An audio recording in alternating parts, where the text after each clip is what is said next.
Hi friends, welcome to Vino Fathi family. ரொம்ப நாள் கழிச்சு இன்றைக்கி ஒரு ரொட்டீன் vlog பார்க்கலாம். Lunch routine vlog. இன்றைக்கி என்ன செய்ய போகிறேன் லஞ்சுக்கு அப்படின்னா, கத்திரிக்காய் போட்டு எண்ணெய் கத்திரிக்காய் குழம்பு தான் செய்ய போகிறேன். ஓகேங்களா? இதை நான் கொஞ்சம் டிஃப்ரெண்ட்டாக செய்வேன். எப்படின்னு பாருங்கள். செம்ம டேஸ்ட்டாக இருக்கும். இந்த குழம்புக்கு சைட் டிஷ் கூட வேண்டாம், சுட சுட சோறு கூட போட்டு சாப்பிடும்போது கடகடன்னு சாப்பிட்றலாம், அப்படி இருக்கும். அதுக்கப்புறம் அதுக்கு தேவையான காய்கறி எல்லாமே நான் எடுத்து வச்சுட்டேன். வெங்காயம், தக்காளி, அதுக்கப்புறம் கருவேப்பிலை, கொஞ்சமாக பூண்டு எடுத்து வச்சுருக்கேன், அவ்வளோதான். அதுக்கப்புறம் கொஞ்சம் மசாலா ஐட்டம்ஸ்லாம் சேர்ப்பேன், அவ்வளோதான். ஓகேங்களா?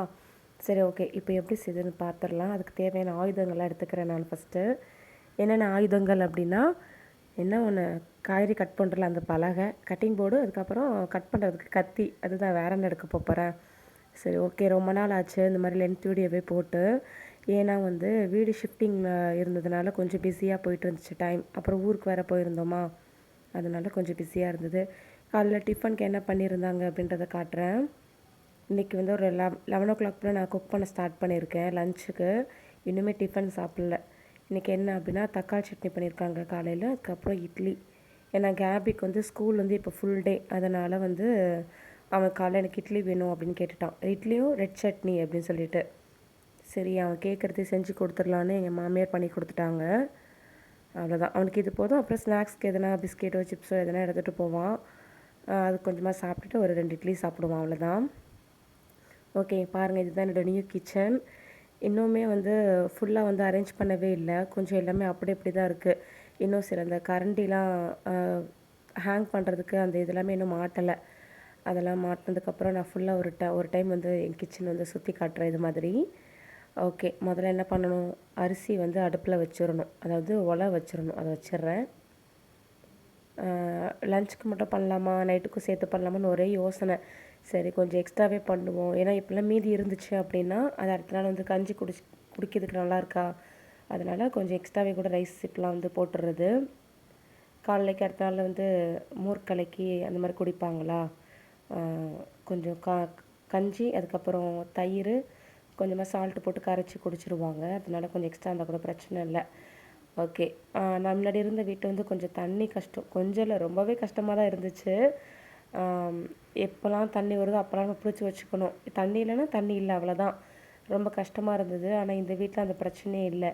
ஏன்னா நம்ம எப்போனாலும் நம்ம மோட்ரு போட்டுக்கலாம். அந்த மாதிரி நல்லா கம்ஃபர்டபுளாக இருக்குது நமக்கு. ஏன்னா நம்ம கொடுக்குற மணிக்கு இங்கே ஒர்த்தாக இருக்குது, அப்படி தான் சொல்லணும். அதுக்கு ஆனால் முன்னாடி எனக்கு நான் இந்த வீட்டுக்கு வரும்போது பார்த்ததுமே எனக்கு இந்த வீடு சுத்தமாக பிடிக்கவே இல்லை, அதுதான் உண்மையே. ஆனால் இப்போ எனக்கு போக போக பழகிருச்சு. இந்த கிச்சன் ஏரியா இருக்குது இல்லையா, இதெல்லாம் ரொம்ப அழுக்காக இருந்தது. ஆனால் எல்லாத்தையும் க்ளீன் பண்ணி கொடுத்துட்டாங்க. அதுக்கப்புறம் இந்த சிங்க் ஏரியா தான் கொஞ்சம் ஒரு மாதிரி இருக்குது. இந்த உப்பு கரையா, உப்பு தண்ணி அது பட்டு பட்டு அது அந்த மாதிரி ஆயிடுச்சு அப்படின்றாங்க. அதை ஒன்றுமே பண்ண முடியாது. மாற்றணுன்னா அந்த ஃபுல்லாகவே அந்த சிங்கே தான் மாற்றணுமா. அதனால் சரி, ஓகே, அது க்ளீன் பண்ணி மட்டும் கொடுத்தாங்க. சரின்னு சொல்லிட்டு அட்ஜஸ்ட் பண்ணியாச்சு. கிட்டத்தட்ட இந்த வீட்டுக்கு ஒரு 15 நாள் கிட்ட, அதுக்கு மேலேயே ஆகுது. அதனால் எல்லாமே பழகிருச்சு. இப்போது 15 நாள் கூட இல்லை, ஒரு 12 நாள் கிட்ட ஆகுது, அவ்வளோதான். ஓகே. இதுக்கப்புறம் எல்லாத்தையும் நான் ஊற எடுத்து வச்சுட்டேன். ஆனால் சரி நம்ம சமைச்சிட்டு அதுக்கப்புறம் சாப்பிட்றலாம் அப்படின்னு சொல்லிட்டு ஒரு பிளானு. நமக்கு சின்ன சின்ன வீட்டில் அதாவது சின்ன கிச்சனாக இருந்தது முன்னாடி. அப்போ ஒரே செல்ஃபாக ஒரு 2 செல்ஃப் இருந்துச்சு. அதில் எல்லா திங்ஸுமே என் கைக்கு எட்டுற மாதிரியே பக்கத்துலேயே இருக்கும் சமைக்கும் போதே. ஆனால் இங்கே நமக்கு நிறைய செல்ஃப் இருக்குது. அதனால் எந்தெந்த பொருள் எங்கெங்கே வைக்கணும்னு சொல்லிட்டு ஒரே கன்ஃபியூஸ்டாக இருக்குது. எப்போ பார்த்தாலும் நான் பொருள் எடுத்து மாற்றி வச்சுக்கிட்டே இருப்பேன். எப்படியும் ஒரு மாதம் ஆயிரும்னு நினைக்கிறேன், இந்த பொருள் இந்த இடத்துல தான் இருக்கும் அப்படின்னு அதுக்கு ஒரு இடம் பிடிக்கிறதுக்குள்ளே. ஓகே. புளியை ஊற போட்டுக்கலாம். ஏன்னா கண்டிப்பாக அந்த குழம்புக்கு புளி தண்ணி சேர்த்துக்கணும். அப்போ தான் ரொம்ப டேஸ்ட்டாக இருக்கும். நான் ஒரு பெரிய லெமன் சைஸ் அளவுக்கு புளி எடுத்துக்கிறேன். நீங்கள் நான் சொல்கிற மெத்தடில் செஞ்சு பாருங்கள். இந்த குழம்பு அவ்வளோ டேஸ்ட்டாக இருக்கும். செம்மையாக இருந்துச்சு. இந்த இதில் உள்ள கத்திரிக்காவே போதும் சைடிஷ்க்கு. கத்திரிக்காய் பிடிக்காது அப்படின்றவங்க கூட சாப்பிட்ருவாங்க, அந்த மாதிரி இருக்கும்.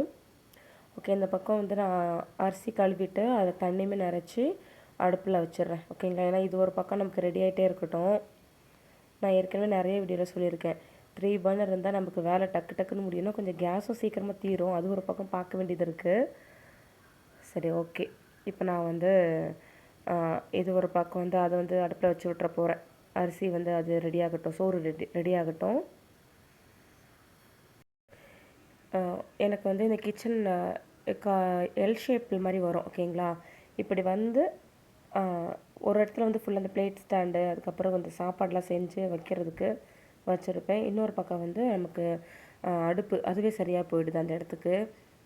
அதனால கட்டிங்லாம் இந்த பக்கம் தான் வச்சு பார்க்க வேண்டியதாக இருக்குது. ஸோ அந்த பக்கம் இருக்கிற அந்த ஆயில் கேனு, அதுக்கப்புறம் அந்த சால்ட், அந்த ஐட்டம்ஸ்லாம் அந்த பக்கம் வச்சுருக்கேன்னா, சரி அதெல்லாம் இடத்த மாற்றணுமா, இல்லாட்டி அதே இடத்துல வைக்கலாமான்னு சொல்லிட்டு வேறு ஒரே கன்ஃபியூஸ்டு. சரி ஓகே, முதல்ல அந்த கரண்டியெல்லாம் தொங்க போடுவோம். அதுதான் கொஞ்சம் டிஸ்கஸ்டிங்காக இருக்குது அந்த இடத்துல இருக்கிறதே. ஏன்னா இதுக்கு முன்னாடி இதுவாது பரவாயில்ல. இப்போ நான் ஒரு குட்டி பாத்திரத்தில் அந்த கரண்டி, அந்த ஸ்பூன்லாம் போட்டு வச்சுருக்கேன். இதுக்கு முன்னாடி நான் ஒரு பெரிய பக்கெட்குள்ளே போட்டு வச்சுருந்தேன். அதுலேருந்து எடுக்கிறதுக்குள்ளே ரொம்ப கசமச்சா கஜமுடாச்சுக்கிட்டு ஒரே சவுண்டாக தான் இருக்கும். சரி ஓகே, நம்ம வந்து அது மாதிரி இப்போ டஸ்ட்பின்லாம் வைக்கிறதுக்கு வந்து கீழே அதுக்குன்னு ஒரு டோர் வச்ச மாதிரி ஒரு இடம் இருக்குது, அதுக்குன்னே இருக்குது. ஆனால் கொஞ்சம் அது மாதிரி எப்பவுமே நான் மூடியே வைக்க மாட்டேன். நான் அதிலே உள்ளே இருந்தால் அப்படியே டம்ப் ஆகிட்டு ஒரு மாதிரி ஸ்மெல் வருதா, அதனால சரி ஓகேன்னு சொல்லிட்டு அப்பப்போ திறந்தும் வச்சுருப்பேன். ஓகே, வெங்காயத்தை உரிக்க ஆரம்பிச்சிடலாம். நான் ஒரு 2 பெரிய வெங்காயம் எடுத்திருக்கேன். அதுக்கப்புறம் வந்து ஒரு 5 குட்டி தக்காளி எடுத்திருக்கேன். குட்டி தக்காளினா கொஞ்சம் சின்ன தக்காளியோட கொஞ்சம் பெருசு தான். அதை எடுத்து வச்சுருக்கேன். ஏன்னா வந்து காயெல்லாம் வெட்டி வச்சுட்டோன்னா நமக்கு வேலை தான் டக்கு டக்குன்னு முடியும் இல்லையா? அதனால் சரி ஓகே, நம்ம ஒவ்வொன்றா ரெடி பண்ண ஆரம்பிச்சிடலாம் அப்படின்னு சொல்லிட்டு. இன்னொரு முக்கியமான விஷயம் எப்படி அப்படின்னா, எனக்கு இதில் வந்து இன்னொரு விஷயம் என்ன அப்படின்னா, எனக்கு வந்து இங்கே எந்த இடத்துல வச்சு நம்ம வீடியோ எடுக்கலான்றது பெரிய கன்ஃபியூஸ்டாக இருந்துச்சு. இங்கே வைக்கலாமா அங்கே வைக்கலாமான்னு சொல்லிட்டு மொபைல் வந்து ஒரு இடத்துல ஃபிக்ஸ் பண்ணி இங்கே வச்சா கரெக்டாக இருக்கும் நமக்கு, அந்த மாதிரிலாம் ஒரே குழப்பமாக போயிட்டு எனக்கு. அதனாலே ரொம்ப இதுவாகிடுச்சு. என்னடா இது, நம்மளால் ஒரு வீடியோ எடுக்கவே இவ்வளோ லேட் ஆகுது அப்படின்னு சொல்லிட்டு. ஏன்னா நீங்கள் யாரும் என்னை மறந்துடக்கூடாதுல்ல, அதுக்காக தான். ஆனால் டெய்லி பாருங்கள், நம்ம சேனலில் கண்டிப்பாக ஷார்ட்ஸ் வந்துடும். 9 o'clock ஆனால் கண்டிப்பாக ஷார்ட்ஸ் நான் அப்லோட் பண்ணிவிடுவேன். அது ரெகுலராக என்னை ஃபாலோ பண்ணுறவங்களுக்கு தெரியும், என்னோடய சப்ஸ்கிரைபர்ஸ் எல்லாருக்குமே தெரியும். அதனால் நான் அதில் எப்படியுமே வந்து புது வீடியோ போட்டேன் அப்படின்னா அது வந்து கீழே வந்து பின் பண்ணிவிடுவேன். அந்த ஒரு ப்ளே பட்டன் மாதிரி ஒரு இது இருக்கும் இல்லையா, ஒரு சிம்பிள் இருக்கும், அதில் வந்து கண்டிப்பாக நான் வந்து அதை பின் பண்ணியிருப்பேன் ஏதாச்சும் புது வீடியோ அப்லோட் பண்ணியிருக்கேன் அப்படின்னா. ஸோ நீங்கள் வந்து அதுலேயுமே நீங்கள் வந்து செக் பண்ணி பார்த்துக்கலாம். அந்த மாதிரி தான் நான் எப்பவுமே போடுவேன்.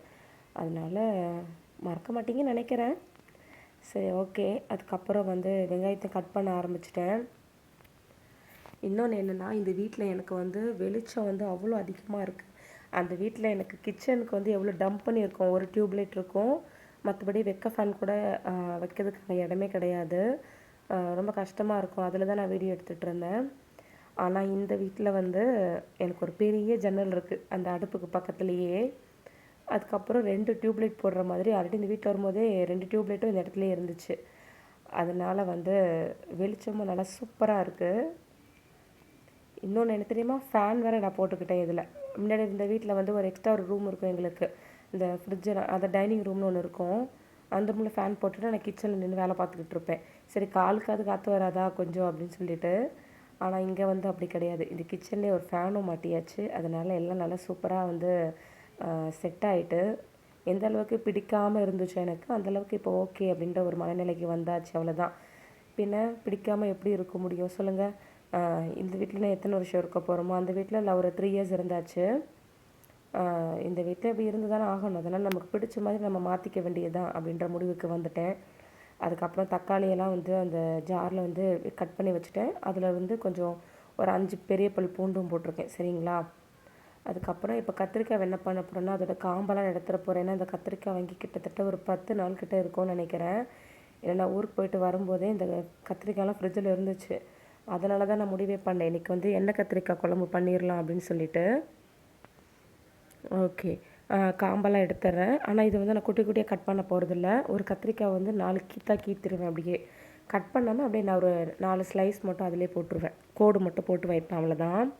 இப்போ பாருங்களேன், இப்படி ஒரு கோடு, அப்புறம் இப்படி ஒரு கோடு, அவ்வளோதான். 4 கோடு போட்டு மாதிரி ஆகிட்டா அவ்வளோதான், முடிஞ்சு. இந்த மாதிரி எல்லா கத்திரிக்காயையும் நான் வந்து கட் பண்ணி எடுத்துக்கிறேன். இன்னொரு சம்பவம் வேறு நடந்துச்சு. இதுக்கு முந்தின நாள் வந்து பப்பாளி பழம் இருந்தது வீட்டில்.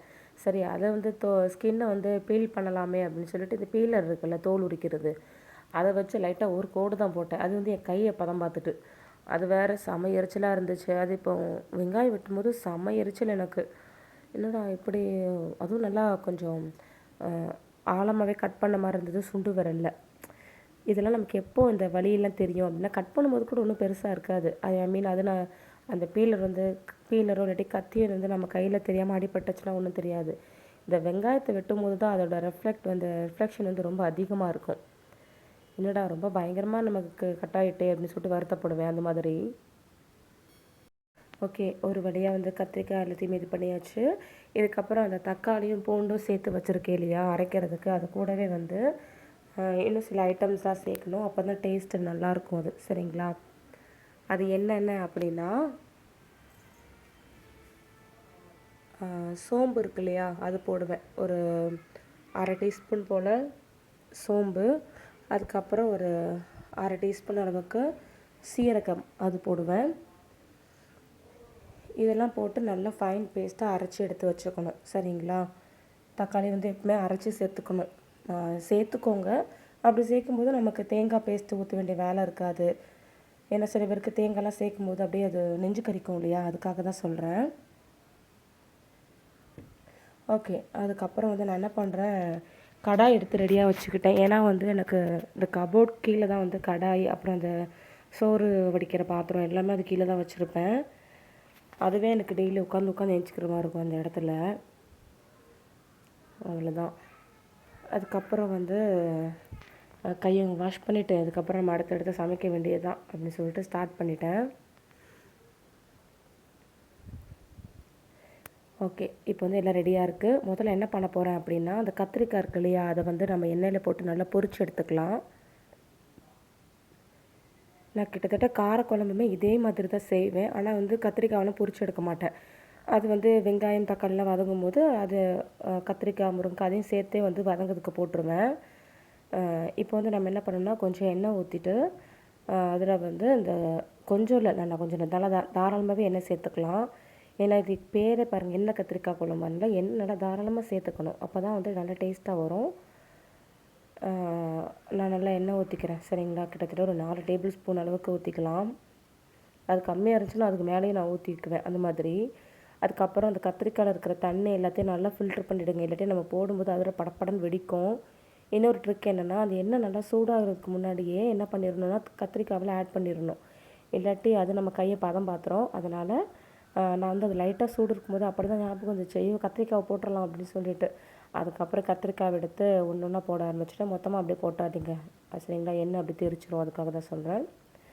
ஓகே, எல்லா கத்திரிக்காயும் போட்டாச்சு. இப்போ அது வெடிக்கிற வெடியை மட்டும் நீங்களே பாருங்களேன். ஓகே, அவ்வளோதான். இது இப்போ நல்லா வதங்கட்டும். சரிங்களா? இதுக்கு வந்து எப்படி ஒரு 2 to 3 மினிட்ஸ் ஆகும். இது எந்தளவுக்கு நம்ம நல்லா பொரிச்சு எடுக்கிறோமோ அப்போ தான் அது அவ்வளோ டேஸ்ட்டாக இருக்கும் கத்திரிக்காய். இப்போ ஒரு பக்கம் நல்லா அது வந்து ஒரு சைடு வந்து இதுவாகிடுச்சு. இப்போ எல்லா சைடுமே அது நல்லா வதங்கணும் இல்லையா, அதனால் கொஞ்சம் திருப்பி விட்டுக்கிறேன். ஓகே, இந்த மாதிரி நான் வந்து ஹை ஃப்ளேமில் வச்சுக்கிட்டேன். சரிங்களா? ஏன்னா ரொம்ப வந்து அதில் இருக்கிற தண்ணியெலாம் கொஞ்சம் வெளியே வர ஆரம்பிச்சுதா, அதனால் கொஞ்சம் சிம்மில் வச்சு பண்ணிகிட்டு இருந்தேன். அப்புறம் ஹை ஃப்ளேமில் வச்சு பண்ண ஆரம்பிச்சிட்டேன். ஓகே, உங்களுக்கு இந்த மாதிரி வேறு எதுனா ரெசிபி வேணும் அப்படின்னா நீங்கள் என்கிட்ட சொல்லுங்கள். எனக்கு இன்னும் ஒரு பெண்டிங் வேலை இருக்குது. அப்படியே ஒரு சப்ஸ்கிரைபர் வந்து என்கிட்ட ஒரு ரெசிபி செய்ய சொன்னாங்க. அது இன்னும் நான் செய்யாமல் இருக்கேன். நான் வந்து இந்த சம்மர் வெக்கேஷனே வந்து கொஞ்சம் லேட்டாக தான் எனக்கு ஸ்டார்ட் ஆச்சு. அதனால் ஊருக்கு போயிட்டு அங்கே ரொம்ப பிஸி ஆகிட்டோம். அதுக்கப்புறம் இங்கே வந்து வீடு ஷிஃப்டிங்கு அதெல்லாம் இருந்ததுனால கொஞ்சம் அதெல்லாம் பண்ண முடியல.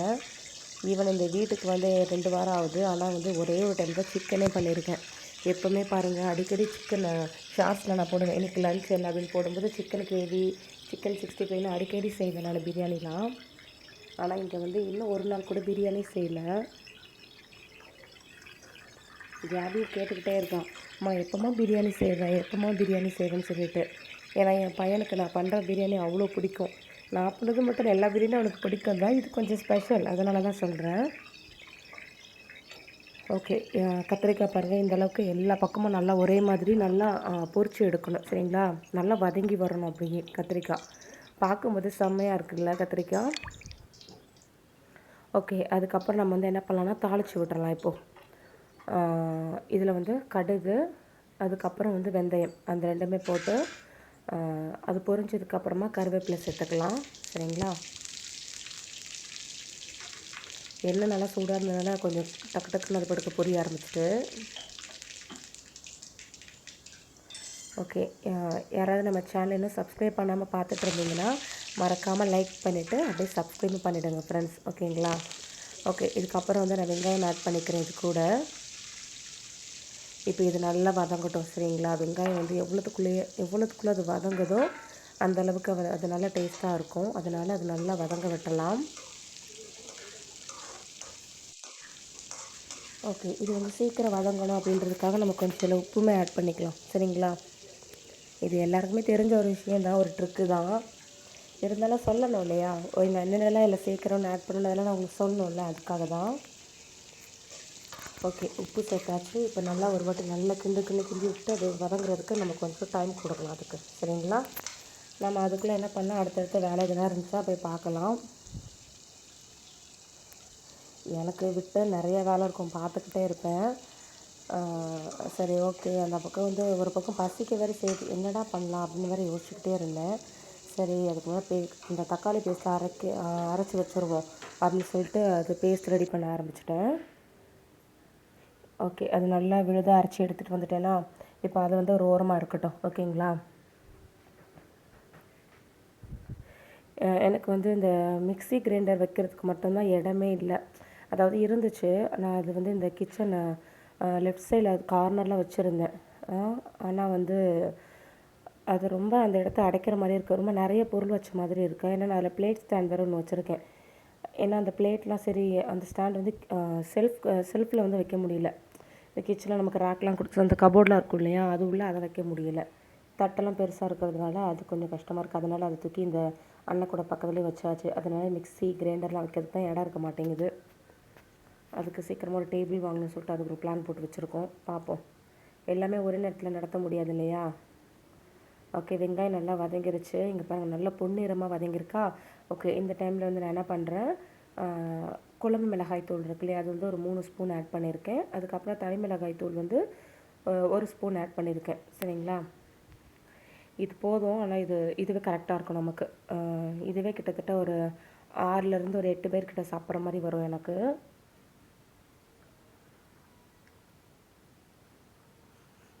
ஓகே, இதெல்லாம் சேர்த்துட்டு இப்போ இது நல்லா வந்து இந்த மசாலா வடை போகிற அளவுக்கு அதை நல்லா மிக்ஸ் பண்ணி விட்டுக்கலாம். ஓகே, நம்ம மசாலாவை ஆட் பண்ணதுமே அது நல்லா வந்து நல்லா சுருள வதங்க ஆரம்பிக்கும். ஓகேங்களா? பார்த்தீங்களா? அவ்வளோதான். இதுக்கப்புறம் நான் இதில் என்ன பண்ண போகிறேன்னா, தக்காளி பேஸ்ட் இருக்குது இல்லையா, அதை வந்து இது கூட ஆட் பண்ணிக்கிறேன். அதையும் சேர்த்து நல்லா மிக்ஸ் பண்ணி விட்டுக்கலாம். கண்டிப்பாக பூண்டு வந்து சேர்த்துக்கோங்க. நிறைய பேர் பூண்டு வந்து முழு பூண்டாக சேர்த்துக்குவாங்க, அப்படியும் பண்ணலாம். ஆனால் அந்த மாதிரி அரைச்சி சேர்க்கும் போது இன்னும் நமக்கு நல்லா அந்த வாசம் நல்லா அதிகமாக இருக்கும். ஓகேங்களா? அதனால் நான் அந்த மாதிரி எப்போயுமே அரைச்சி தான் சேர்ப்பேன். காரக்குழம்புக்கெலாம் கூட இப்போ நான் வந்து தக்காளி பேஸ்ட் அரைக்கும் போது கூட பூண்டு சேர்த்துக்கிறேன்னா பார்த்துக்கோங்களேன். ஏன்னா அது அவ்வளோ டேஸ்ட்டாக இருக்குது, அதனால தான். ஓகே, இது நல்லா மிக்ஸ் பண்ணி விட்டுக்கிட்டு தேவையான அளவு தண்ணியை நான் கொஞ்சம் ஆட் பண்ணிக்கிட்டேன். அதுக்கப்புறம் இது புளிக்கரைசல் நம்ம சேர்த்துடலாம் இதில். ஓகேங்களா? புளியை வந்து நல்லா கரைச்சி அதோட தண்ணியுமே நான் ஆட் பண்ணிக்கிறேன். புளிப்பாக வேணும் அப்படின்றவங்க கொஞ்சம் புளி எக்ஸ்ட்ராவே கூட ஆட் பண்ணிக்கலாம். ஆனால் இந்த புளியே கரெக்டாக இருந்துச்சு எனக்கு. இதுக்கு மேலே போட்டால் புளிக்குழம்பு மாதிரி தான் இருக்கும் அது, அதனால்.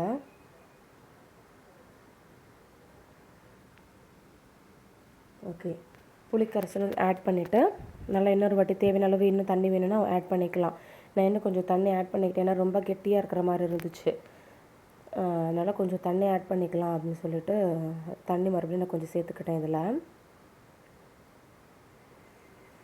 ஓகே, நல்லா கிண்டி விட்டுட்டு உப்புலாம் செக் பண்ணிக்கலாம். ஏன்னா வந்து அதுக்கப்புறமா நான் செக் பண்ணுவேன். இப்போது ஒரு முறை செக் பண்ணி அதை வந்து சரி நல்லா கொதிக்கட்டும்னு விட்டுட்டேன்.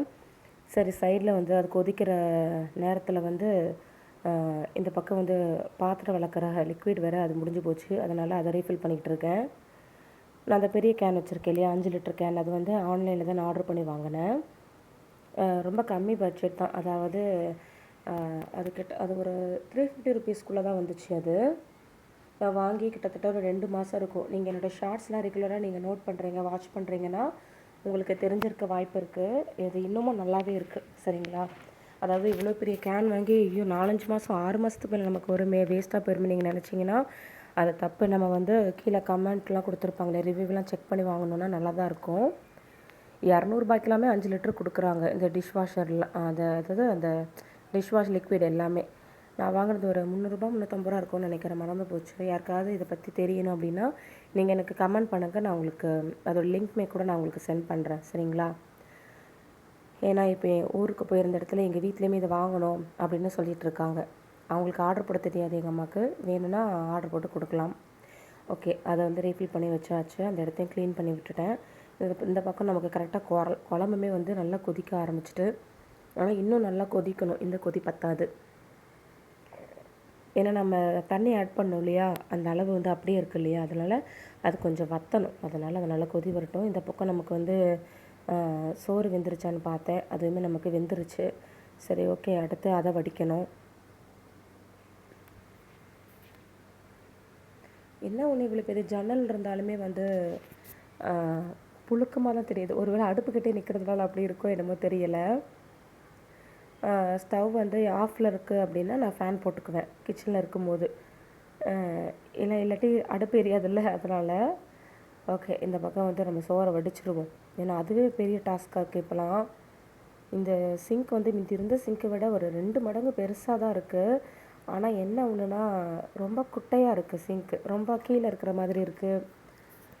அதுக்குன்னு நான் ரொம்ப ஹைட்டு கிடையாது, இருந்தாலும் என்னோடய ஹைட்டுக்கு இது வந்து ரொம்ப கீழே குனிஞ்சு நல்லா இது பண்ணுற மாதிரி இருக்கா, அதனால இது கொஞ்சம் கஷ்டமாக இருக்குது.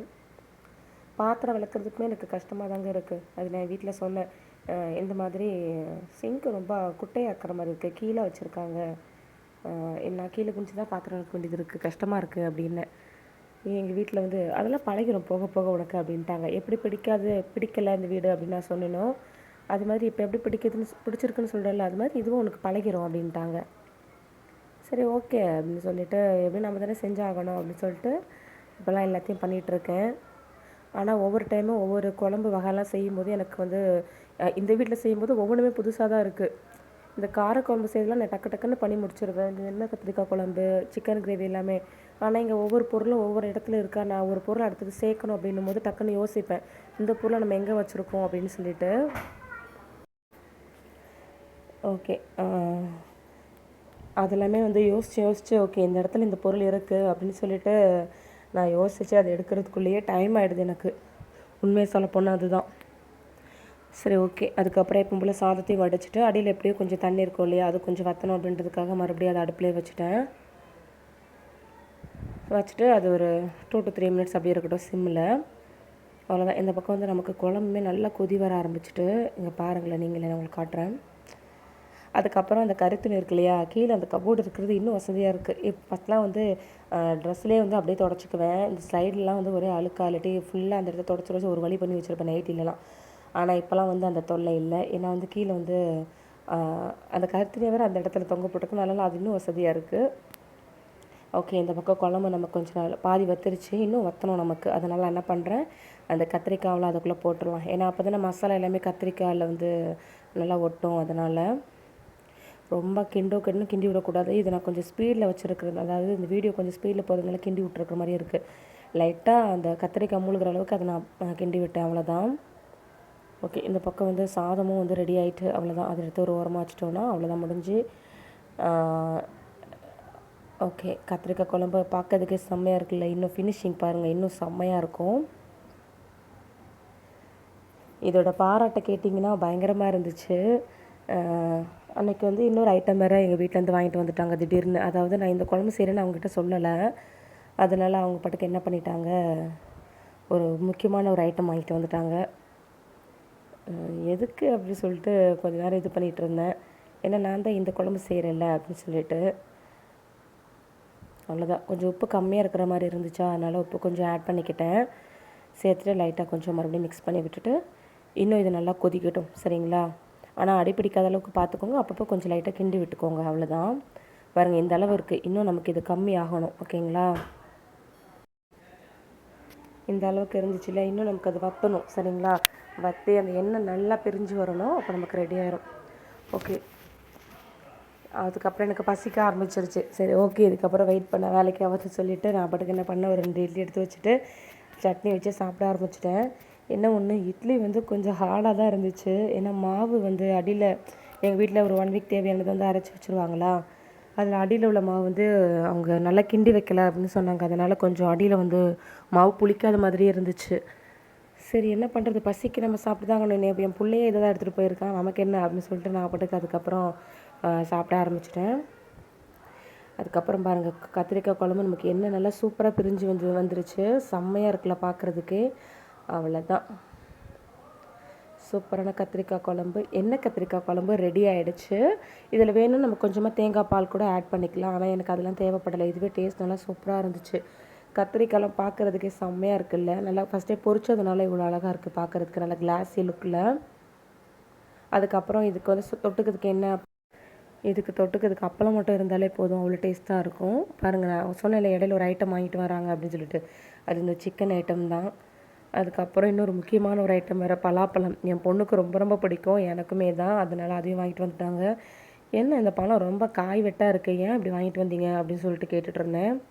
இந்த கடையிலலாம் என்ன பண்ணுறாங்க நம்ம வாங்கும்போது அப்படின்னா, நல்லா இனிப்பாக இருக்கிற பழத்தை ஒரு சைடு வச்சுருக்காங்க. இது மாதிரி காய் வெட்டு கொஞ்சம் இனிப்பு கம்மியாக இருக்கிற பழத்தை தான் எல்லாருக்கும் கொடுக்குறாங்களே.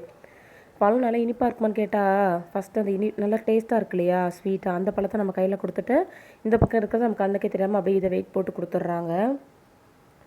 சரி என்ன பண்ணுறது சொல்லிட்டு அப்புறம் ஒன்று சாப்பிட்டு பார்த்தேன், ஓகேவாக தான் இருந்துச்சு. சரி அது ஒரு ஓரமாக இருக்கட்டும் அப்படின்னு சொல்லிட்டு அதை வச்சுட்டேன். இந்த பக்கம் நமக்கு குழம்பு ரெடி ஆகிட்டு, அவ்வளோதான். இனிமேல் இதை மூடி வச்சுட்டோன்னா நம்ம அடுத்தடுத்த வேலையை பார்க்கணும். சிக்கன் வந்து எங்கள் மாமியார் சுக்கா பண்ணுறேன் அப்படின்ட்டாங்களாம். அதனால் அவங்கள செய்ய விட்டுட்டு நான் அப்படி கூட ரெஸ்ட் எடுத்துகிட்டு இருந்தேன். அவங்க இன்றைக்கி சூப்பராக பண்ணியிருந்தாங்க. நான் ஊருக்கு போன நேரத்தில் ஒரு முறை அவங்க இது சிக்கன் சுக்கா பண்ணி கொடுத்துருந்தாங்களாம். அதாவது இது வரைக்கும் அவங்களே அது பண்ணது கிடையாது. அவங்க ஏதோ சும்மா ட்ரை பண்ணியிருப்பாங்க போல். செம்ம டேஸ்ட்டாக இருந்துச்சுன்னு என் வீட்டுக்காரர் அவ்வளோ பாராட்டு. இன்றைக்கி நான் அதை செய்ய சொல்கிறேன் நல்லாயிருக்குன்னு சொல்லிட்டு அது செய்ய சொன்னாங்க. ஓகே, எல்லாம் ரெடியாக இருந்தது. சரி அப்போ நம்ம சாப்பிட ஆரம்பிச்சிடலாம்னு சொல்லிட்டு அப்படியே அந்த சிக்கன் சுக்காவே வந்து கொஞ்சம் டேஸ்ட்டெல்லாம் வந்து அதுவே ஒரு பிளேட் உள்ளே போச்சு அவங்களுக்கு. அவ்வளோ நல்லா சூப்பராக இருந்துச்சு எங்கள் அம்மா பண்ணதுன்னு சொல்லி ஒரே புகழாரம் தான். சரி ஓகே, நம்ம எல்லாருக்கும் சாப்பாடு வச்சு கொடுப்போன்ட்டு நான் அப்படிக்கு ஃபஸ்ட்டு அவங்களுக்கு வச்சு கொடுத்துட்டேன். அவங்க அதை சாப்பிட்டு பார்த்துட்டு என்ன சொன்னாங்க தெரியுமா, ஐயோ சிக்கன் சுக்கா டேஸ்ட்டாக இல்லாட்டி கத்திரிக்காய் குழம்பு டேஸ்ட்டான்னு தெரில, ரெண்டுமே வந்து அப்படியே வந்து டாமினேட்டில் நிற்குது அப்படின்ட்டு இருந்தாங்க. நம்ம தனியாக வந்து சுட சுட சோறு கூட இந்த சிக்கன் சுக்கா சாப்பிடும்போது அது நல்ல டேஸ்ட்டாக இருக்குது. இந்த எண்ணெய் கத்திரிக்காய் குழம்பு சாப்பிடும்போது இன்னும் இவ்வளோ டேஸ்ட்டாக பண்ணியிருக்கேன். அவங்க ஆல்ரெடி வீட்டுக்குள்ளே வரும்போது என்ன இவ்வளோ வாசமாக இருக்குது அப்படின்னு சொல்லிட்டே வந்தாங்க. தேவையில்லாமல் சிக்கன் எடுத்துட்டேனோ அப்படின்னு வேறு சொன்னாங்க. ஆமாம், தேவையில்லாமல் தான் எடுத்துகிட்டு வந்துட்டீங்க அப்படின்னு சொன்னேன் நான். ஓகே, அதுக்கப்புறம் அவங்களுக்கும் ஒரே ஒரு கத்திரிக்காய் மட்டும், ஏன்னா அவங்க கத்திரிக்காய் பிடிக்காது, அதனால் ஒரு கத்திரிக்காய் மட்டும் வச்சு அவங்களுக்கு சிக்கன் சுக்காவும் ஒரு குட்டி பிளேட்டில் வச்சு கொடுத்தாச்சு. அவங்க பாட்டுக்கு சாப்பிட ஆரம்பிச்சிட்டாங்க. அதுக்கப்புறம் எனக்கும் ஒரு பசி, ஏன்னா வந்து இந்த பக்கம் சிக்கன் இருக்குது, இந்த பக்கம் எண்ணெய் கத்திரிக்காய் குழம்பு இருக்கே, எப்படி சாப்பிடாமல் இருக்குது சொல்லிட்டு அதுக்கப்புறம் நானும் எனக்கு பிளேட்டில் போட்டு சாப்பிட ஆரம்பிச்சிட்டேன். கண்டிப்பாக நீங்களும் இதை ட்ரை பண்ணி பாருங்கள், ரொம்ப ரொம்ப நல்லாயிருக்கும். ஆனால் இது வந்து நம்ம நிறைய செய்யும்போது வந்து எனக்கு என்னமோ அந்தளவுக்கு டேஸ்ட்டே வராது. ஆனால் இந்த மாதிரி கொஞ்சம் திக்காக செய்யும்போது அது அவ்வளோ டேஸ்ட்டாக இருக்கும். யாரில் அதை அனுபவிச்சிருக்கீங்க அப்படின்றத சொல்லுங்கள் சரிங்களா. எப்போ கொஞ்சமாக செய்கிறோமோ அன்றைக்கி தான் நல்லா ருசியாக இருக்கும் இந்த மாதிரி குழம்பு ஐட்டம் எல்லாமே. ஓகே, அதுக்கப்புறம் நான் எனக்கு என் பிளேட்டில் போட்டு நான் படுக்க சாப்பிட ஆரம்பிச்சிட்டேன். டேஸ்ட் எப்படி இருக்குன்னு பார்த்தேன், செம்மையாக இருந்துச்சு. கண்டிப்பாக நீங்கள் ட்ரை பண்ணி பாருங்கள் சரிங்களா. அதுவும் இந்த சுட சுட சோறு கூட சாப்பிடும்போது நல்லா இருந்தது. நைட்டுமே வந்து நான் அந்த சட்டியில் கொஞ்சம் சோறு போட்டு விரசி சாப்பிட்டேன், அவ்வளோ ருசியாக இருந்துச்சு. சிக்கன் சுக்காவுமே பயங்கரமாக இருந்தது. கண்டிப்பாக இதோட ரெசிபி நான் உங்களுக்கு ஒரு நாள் ஷேர் பண்ணுறேன். ஏன்னா நான் கொஞ்சம் ரெஸ்ட் எடுக்கலான்னு போன நேரத்தில் எங்கள் மாமியார் செஞ்சு முடிச்சுட்டாங்க, அதனால் அதை நான் எடுக்க முடியலை. இல்லாட்டி கண்டிப்பாக அதுவுமே நான் உங்கள்கிட்ட ஷேர் பண்ணியிருப்பேன். அடுத்த வீடியோவாக நான் கண்டிப்பாக உங்களுக்கு அதை நான் போஸ்ட் பண்ணுறேன் சரிங்களா. ஓகே, மறக்காமல் நம்ம சேனலை வந்து லைக் பண்ணிவிட்டு சப்ஸ்கிரைபும் பண்ணிவிடுங்க ஃப்ரெண்ட்ஸ். ஓகே, டெய்லி ஷார்ட்ஸுமே அப்படியே கண்டிப்பாக நீங்கள் வந்து பார்க்கலாம் என்னோடய சேனலில். 9 o'clock வந்து கண்டிப்பாக வந்து டெய்லி பப்ளிஷ் ஆகிடும். அதுவும் இல்லாமல் நீங்கள் வந்து சப்ஸ்கிரைப் மட்டும் பண்ணக்கூடாது, பெல் ஐக்கனே கிளிக் பண்ணி வச்சுக்கோங்க. அப்போ தான் அதோட நோட்டிஃபிகேஷன் எல்லாமே நீங்கள் பார்க்க முடியும் சரிங்களா. ஓகே, நான் சாப்பிட்டு பார்த்தேன், செம்ம டேஸ்ட்டாக இருந்துச்சு. சரி நம்ம உட்காந்து ஆறாமற டேஸ்ட் பண்ணுவோம் சொல்லிவிட்டு நானும் கிளம்பிட்டேன். அவ்வளோதான்.